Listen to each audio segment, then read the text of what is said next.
नमस्कार दोस्तों, मैं हूं घनश्याम और आप देख रहे हैं घनश्याम टेक। दोस्तों, निफ्टी की एक और वीडियो में आपका स्वागत करता हूं। इसमें हम निफ्टी और निफ्टी से जुड़े हुए स्टॉक्स के बारे में समझेंगे। क्या लेवल इंपॉर्टेंट है निफ्टी के लिए और जो स्टॉक्स निफ्टी में ट्रेड करते हैं उनके लिए। दोस्तों देखिए, निफ्टी ने क्लोजिंग दी है 11,464 के आसपास में। 11,500 एक साइकोलॉजिकल लेवल भी है, एक स्ट्रॉन्ग रेजिस्टेंस भी है, क्योंकि हम लास्ट टाइम इसको जल्दी क्रॉस नहीं कर पा रहे थे, तो इसी को क्रॉस करके हम ऊपर की तरफ निकले थे। तो यहाँ पे ध्यान रखिएगा, 450 से लेकर 550 एक रेजिस्टेंस जोन यहाँ पे निकल के आएगा। तो मेरे ख्याल से तो 500 505 के ऊपर कंटिन्यू अगर ये सस्टेन करता है तो शायद वहां पे एक मूवमेंट आपको मिल सकती है, जो कि इसको 540 से 550 तक लेके जा सकती है। 550 560 जोन एक और क्रिटिकल रेजिस्टेंस मिलेगा, क्योंकि जो ये बड़ी कैंडल बनी थी, बड़ी कैंडल के बाद हमने जो थोड़ा सा बाउंस बैक यहाँ पे दिया था, वो बाउंस बैक हमें 580 के आसपास तक हम गए थे। तो ये ध्यान रखिएगा। यहाँ पे कल एक आवरली चार्ट पे मैंने आप लोग को एक चार्ट पोस्ट किया था मार्केट क्लोज होते वक्त। तो यहाँ पे देखिए आवरली चार्ट पे, यहाँ पे देखिए ध्यान से, तो एक फ्लैग पैटर्न बन रहा है आवरली चार्ट पे। यहाँ पे एक फ्लैग पैटर्न बन रहा है निफ्टी में।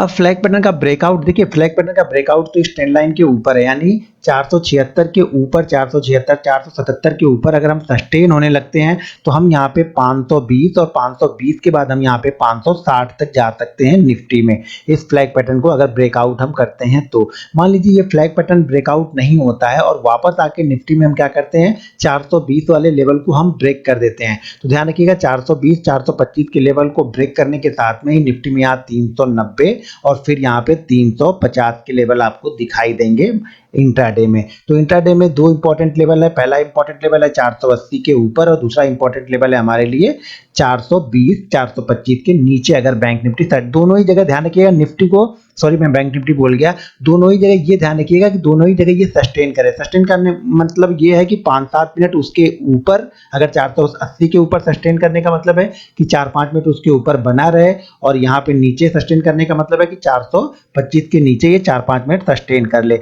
अगर उसी 4-5 मिनटों के दौरान ही अगर ये 30-40 पॉइंट की मूवमेंट दे दे तो छोड़ देना। मान लीजिए अगर 480 के बाद हम बोल रहे हैं सस्टेन करे, वो 480 को जैसे निकालते फटाफट फटाफट अगर वो 520 525 बन गया, तो मैं बोलूंगा वहां पे वेट करना फिर से उस मूवमेंट में, यानी 520 530 जो चला जाएगा वहां पे हड़बड़ी में जाकर ट्रेड मत ले लेना। रिटेल क्या करता है, वो उसको दिखता है कि यार भाग रहा छूट जा रहा हूं, वो जाके कहीं ना कहीं टॉप पे जाके बैठ जाएगा। तो वेट करना थोड़ा सा सीखो। अगर वहां पे सस्टेन करेगा तब हम देखेंगे। मान कहने का मतलब ये हुआ 480 490 के बीच में अगर वो 5-7 मिनट रुका रहता है और उस बीच में जो हाई लगा है उस हाई को ब्रेक करेगा, तब हम वहां पे निफ्टी को बाइंग कर सकते हैं। उसी तरह नीचे की तरफ आएगा तो हम सेल कर सकते हैं। अब डेली चार्ट पे इंपॉर्टेंट लेवल ये है कि ये 11,550 560 के ऊपर ये क्लोज करना स्टार्ट करे, तो उसके बाद हम 11,700 के लेवल यहाँ पे देख सकते हैं। मान लीजिए किसी वक्त अगर इसने गलती से भी 350 के नीचे फिर से क्लोज करना स्टार्ट कर दिया, तो ध्यान रखिएगा फिर से हम यहाँ पे 11,200 के पास तक आ सकते हैं। 11,200 और 11,120 के लेवल तक हम यहाँ पे आ सकते हैं निफ्टी में। तो देखिए, मैं बार बार बोलता हूँ कि व्यू आप क्लियर रखो। यहाँ पे ये नहीं, मेरे बताने का मतलब है अप डाउन तो दोनों नहीं बता रहा हूँ, वहां पे एक लेवल बता रहा हूँ। मैं इंट्राडे ट्रेडर हूँ तो मैं दोनों साइड का व्यू हमेशा बना के रखता हूँ। देखिए, मेरे पास एक लेवल होना चाहिए कि किस लेवल के ऊपर मुझे बाइंग करना है। मेरा व्यू क्लियर, आप लोग बोलते नहीं तुम क्लियर नहीं हो, दोनों साइड बताते। भाई मेरे दोनों साइड बताता जरूर हूँ, लेकिन एक इंपॉर्टेंट रेंज भी आपको बताता हूँ कि इस रेंज के ऊपर मैं बायर हूँ, क्लियर कट मैं बायर हूँ इस रेंज के ऊपर, इस रेंज के नीचे मैं क्लियर कट सेलर हूँ। तो मेरी वो रेंज पता है मुझे, वो इंपॉर्टेंट लेवल पता है, उस लेवल के ऊपर मुझे बाइंग होना है और किस लेवल के नीचे मुझे सेल होना है। तो मेरा व्यू क्लियर कट है। आप लोग कंफ्यूज होते हो कि मैं दोनों साइड का बताता हूं। देखिए, बारिश होगी तो मुझे क्या करना है और नहीं होगी तब मुझे क्या करना है, तो दोनों व्यू मेरे पास में होने चाहिए। मैं चल तो रहा हूं रास्ते पे कि बारिश नहीं होगी, अगर बारिश अचानक होगी तो फिर क्या करना है, हमारे पास छतरी नहीं है, ठीक है। अगर बारिश के मौसम में हम चल रहे हैं, हम आज मौसम अभी देख लिए कि हाँ ठीक है, लेकिन आगे चल के गए, कुछ दूर गए, बारिश होने लगी, तो हमारे पास छतरी होनी चाहिए। तो उसी तरह से यहाँ भी है, मार्केट अगर अप जाएगा तो हमारा इस लेवल को क्रॉस करेगा तो हम बायर हो जाएंगे, नहीं अप गया, वो नीचे की साइड में मूवमेंट किया तो हमारे इस लेवल को क्रॉस करेगा तो हम नीचे की साइड में सेलर हो जाएंगे। तो इस चीज का ध्यान रखिएगा। क्लियर कट व्यू इंट्राडे में बिल्कुल नहीं चलेगा। आप स्विंग ट्रेडर हो तो आप क्लियर कट व्यू रखो कि मुझे बाइंग करना है या सेल करना है। फिर भी उसमें भी आपको एक इंपॉर्टेंट लेवल तो निकालना ही पड़ेगा ना, कि इस लेवल के ऊपर ही आप बाइंग हो, कहीं भी तो आप बाइंग के लिए नहीं घुसोगे ना। तो इस तरह का व्यू आप लोग क्लियर कट व्यू बिल्कुल मत रखो आंख बंद करके कि सिर्फ मैं बायर ही बना रहूंगा, मार्केट पता लगे नीचे चला रहा है, आप पोजीशन में फंस गए, आप निकल ही नहीं पा रहे हो। तो क्लियर कट व्यू नहीं, क्लियर कट लेवल याद रखो, क्लियर कट लेवल पे बाइंग करोगे तो मेरे हिसाब से आप ज्यादातर प्रॉफिटेबल ट्रेडर ही बन के निकलोगे। अब चलिए देखते हैं कि यहाँ पे जो डेली चार्ट का जो मूविंग एवरेज मैंने लगाया हुआ है 20 और 30 का, देखिए 3-4 दिन से हम इसके अंदर फंसे रहे, फिर हम इसके नीचे आए जरूर, लेकिन हमने क्लोजिंग कहाँ पे दी, उसी लेवल के आसपास दी। अब हम इस मूविंग एवरेज के ऊपर जाके क्लोज कर रहे हैं, ये थोड़ा सा पॉजिटिव साइन है कि हम इसके ऊपर क्लोज कर रहे हैं, इसलिए मैंने आवरली चार्ट पे आपको दिखाया कि हम वहां पे एक फ्लैग पैटर्न बना रहे हैं, फ्लैग पैटर्न के बाद शायद वो मूवमेंट हो सकती है, लेकिन वो दोनों ही लेवल आपके लिए इंपॉर्टेंट है।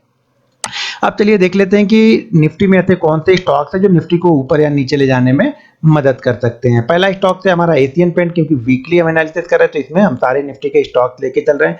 एशियन पेंट लास्ट वीक में ही मैंने बताया था कि 2020 के ऊपर अगर निकलेगा तो हमारा टारगेट यहाँ पे 2300 के लमसम का हो जाएगा। एशियन पेंट में ऑलरेडी इसने 2260 का लगाया, धीरे धीरे करके ये ऊपर की तरफ निकल जाएगा।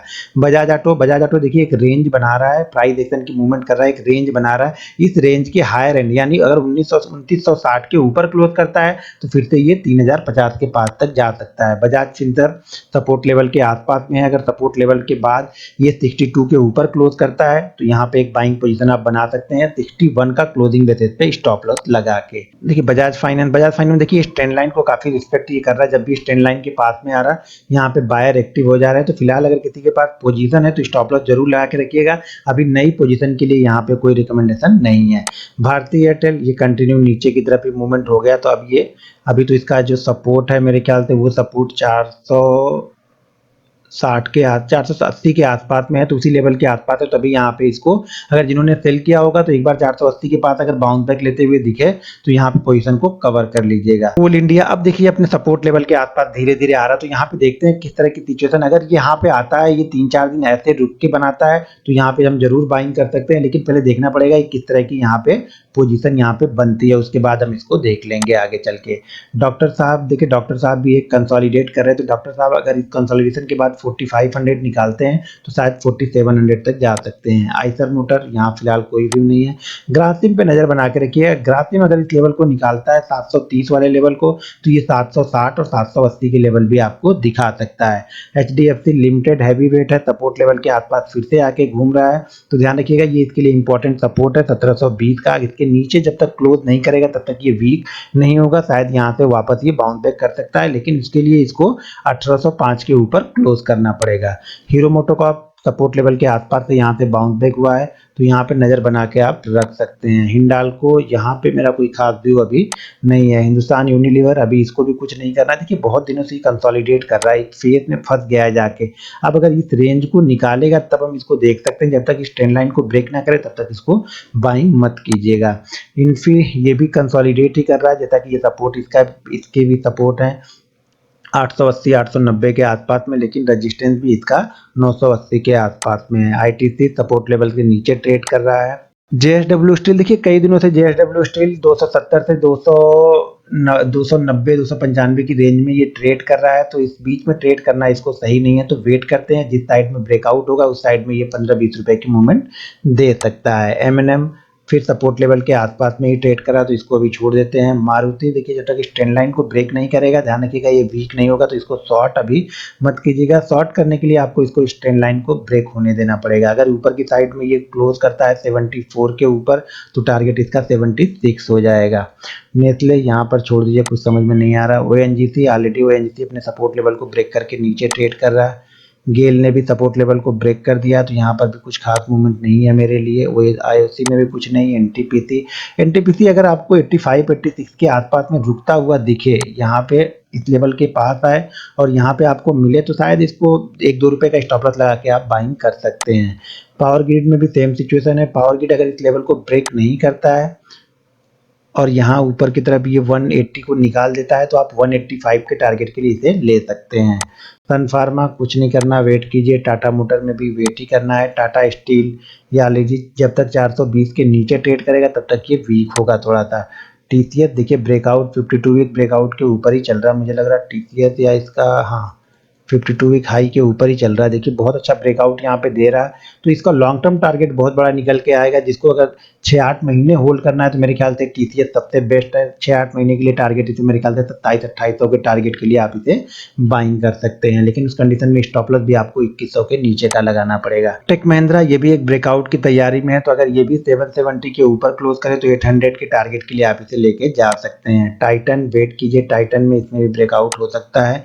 यूपीएल अभी वेट करना है। वेदांता मुझे कुछ खास पसंद नहीं है। विप्रो ने देखिए धीरे धीरे करके इसने ब्रेकआउट दे दिया। विप्रो में यानी आईटी कंपनियों में ब्रेकआउट हो रहा, तो आईटी कंपनियों पे थोड़ी सी नज़र बना के जरूर रखिएगा। जील, यहाँ पे अब जील को बाइंग करने का भी कोई मतलब नहीं है, वेट करते हैं। जील में अभी कुछ खास सिचुएशन वहाँ पे नहीं बन रही। इंफ्राटेल में भी सपोर्ट जो है 190 के आसपास में है।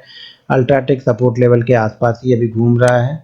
यहाँ पे देखिए रिलायंस ने ये ब्रेकआउट कर दिया, तो इस पे नज़र, जैसे मैंने बोला था कि ब्रेकआउट करेगा तो हमारा टारगेट इस पे ऑलरेडी 2300 का ही था, तो वो 2300 का टारगेट अचीव कर चुका है। 2350 जाके आ चुका है। अब वेट करना है, अगर 1-2 दिन यहाँ पे कंसोलिडेट करे और कंसोलिडेट के बाद इस हाई को ब्रेक करेगा तो समझ लीजिएगा फिर से 50 से 60 रुपए की मूवमेंट आपको इंट्राडे में देते हुए दिखेगा आपको रिलायंस इंडस्ट्रीज।